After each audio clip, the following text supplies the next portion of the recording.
the end of the day, I'm not trying to achieve fame or wealth. I'm trying to tell stories that connect with people. The stories that need to be told have to come from independent voices without the expectation of financial success or the burden of mass appeal. Storytelling is an art in general are some of the best vehicles for change, to show that we're more alike than we're different. You're not alone in this world. My name is Robbie Shilstone. I'm an animator, filmmaker, and the creator of Publique, an animated universe set in a bustling metropolis, thousands of characters, each with a story worth telling. My grandfather, his name's Arthur Shilstone. He was a watercolorist and illustrator. Some of my earliest memories are, in his studio, watching him draw characters and letting me paint them. So you could say it's in my blood, and you could say that it's just has been my whole life. I grew up in New York, just outside of the city, and got exposed to a lot of incredible artists by going to museums with my parents. A lot of modernist painters that are quite, influential to me. Artists like Kandinsky, Mondrian, Malevich, all of which were abstract expressionists. I grew up during the Disney Renaissance, so I was exposed to a lot of 2D animation that was really impactful, of course, to my younger self. Movies like 101 Dalmatians, The Sword and the Stone, these hand-drawn animated films that invoked so much soul and that were imperfect. You could see the sketch lines and we get a real sense that every frame was drawn. Those are some films that really impacted me as a kid. I took a year off from a full-time job. I got let go and was kind of okay, I saved up some money. I have some bought time. I was living in a place that I didn't really know a lot of people. I spent an entire year exploring, trying to get into the video game industry, doing kind of fantasy concept artwork. And then, landing on the style was after looking back on some old sketchbooks of spending time in a jazz club in Chicago. And I had captured this really vibrant moment where a bass player was having a solo and I drew him in multiple different positions on the same drawing. And I was how can I animate him in a single image, essentially? Years passed, I think 2 or 3 years, and I was in this kind of creative rut trying to figure out who I am. And I remember seeing that sketch and thinking, there's a really genuine feeling there and I remember doing it being really just enjoying the process.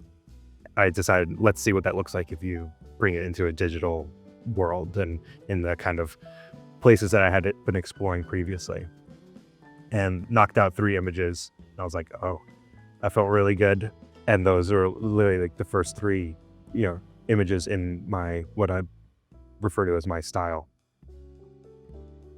You could trace it all the way back on Instagram and see those first images. I think finding a style is a really difficult process in the sense that you need to try a lot of things in order to know what you're not. And in this case, I, after going through art school and after exploring what a professional life looks like and needing to fit into other people's molds, it's not until after you're kind of forced out of that expectation to figure out who you are and what only you can do.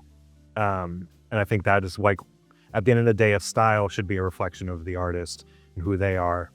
And then once I landed on that style, a lot of opportunities started coming my way because I had committed my time to developing it further. And so had the chance to work with Disney, Apple, the MoMA, Bruno Mars, all of which were really big, milestones professionally, and all of them coming to me for my style and for my work. I always knew that I wanted to make short films. That has been my goal for as long as I can remember. There isn't a real world for short films currently. You can't go and see a short film on an average day, and the other outlet is YouTube, where people are sharing these kinds of things. But the films that I want to make are more time consuming. It's not content, it's film. Going to a Netflix or going to any sort of, major studio felt like there wasn't an appetite for that kind of work. And so I think once we kind of found ourselves in this space and being like, this could be an actual place to, build this. That was the moment that we were kind of like, okay, how does this feed into like a full project and into like, what's the final output of this thing? And for me, I was like, well, it has to be a short film anthology. All films taking place in the same city, utilizing the same characters, and it just turned into it just took on a life of its own, kind of when it clicked, it was like a real aha moment, and you couldn't stop me for a little bit. I was very excited about it.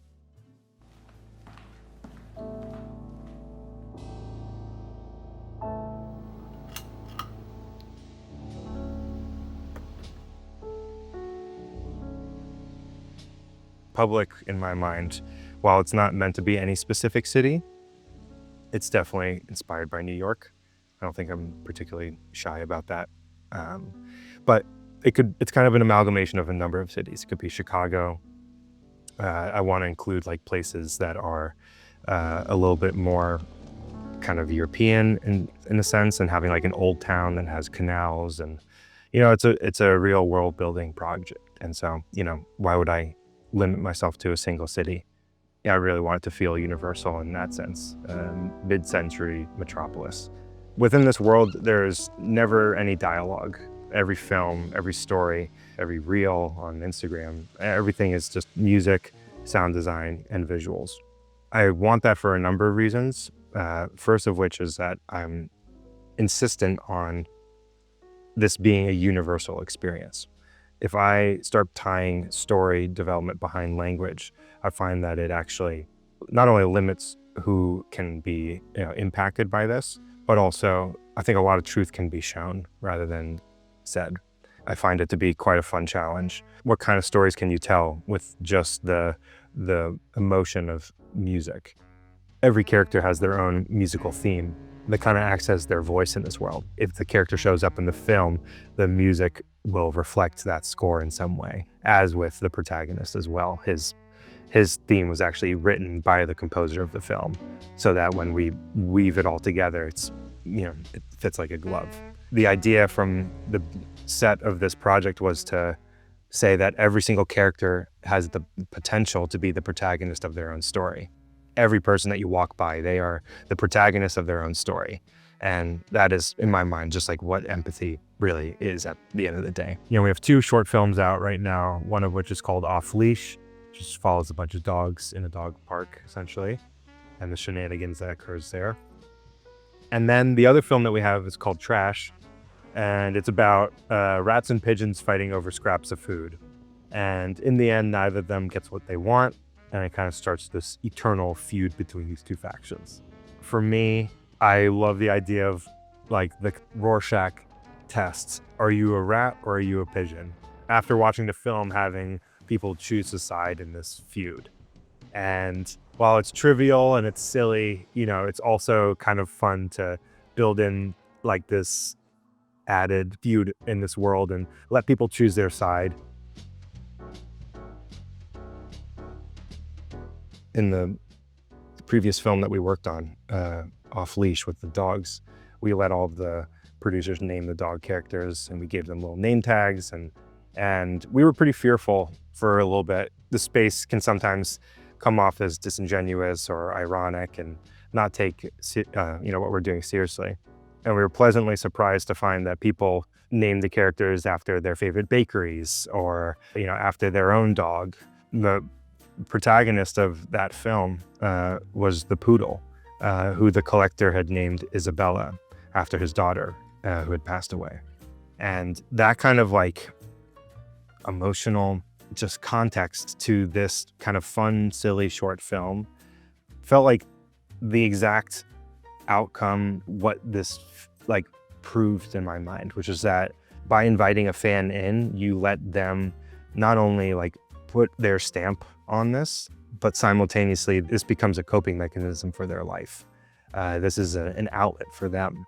And that is like, to me, one of the biggest things that this space can really unlock. And not to say that you can't do that in these other ways, but the idea of owning that character And then being able to, put that kind of stamp on this was like everything that I could have hoped for from that outcome. The film that I'm working on right now, it's called Commuter. It follows a businessman going to and from work, and back and forth he goes, slowly going mad as time accelerates and passes him by, essentially. This is a story I've been wanting to tell for quite a long time. I found myself watching time accelerate. I'm not super old, but the past 10 years have kind of flown by. It's my entire adult life, essentially. I really want to capture that feeling and the dread that kind of comes with that sensation, which is maybe an uncomfortable thing to kind of confront, but I think it's an important one. And perhaps the lesson to be learned in it at the end of the day is that time is the most valuable thing that we have. And if we choose to spend it doing things that we would rather not be doing, you're only hurting yourself in that process. So the protagonist is this disgruntled, kind of impatient young businessman. He's kind of generic in a lot of ways. Find him to be kind of, unremarkable. And I think that was actually kind of something that appealed to me, was like, let's make someone who doesn't feel like they kind of deserve the spotlight, I suppose. And yeah, just watching him devolve across this film, I think is going to be incredibly rewarding. If I can't use language, how do you show a character change? And of course, visually makes the most sense, watching his skin turn pale and his hair become unkempt, his eyes become kind of bloodshot. I think he's a great character for our first official Publique film. Every single one of these other characters has that potential, and that excites me quite a bit. The goal is to make film festival quality films, to shoot for the moon, go for the Oscars, make something that stands the test of time. That if something like that can come from this space, can be bred in a world of, speculation and crazy markets, that it might be all worthwhile. So that's my mission. I hope that people can walk away a little more empathetic than they were before. We're in weird times. And I think that a lot of forces in this world want us to hate each other and want us to be fearful of one another. And I don't care who you are or what culture you're part of. I know that you want to eat good food. I know that you want to dance. I know that you want to make love. We're so alike. It's a tragedy that, we, are pitted against one another.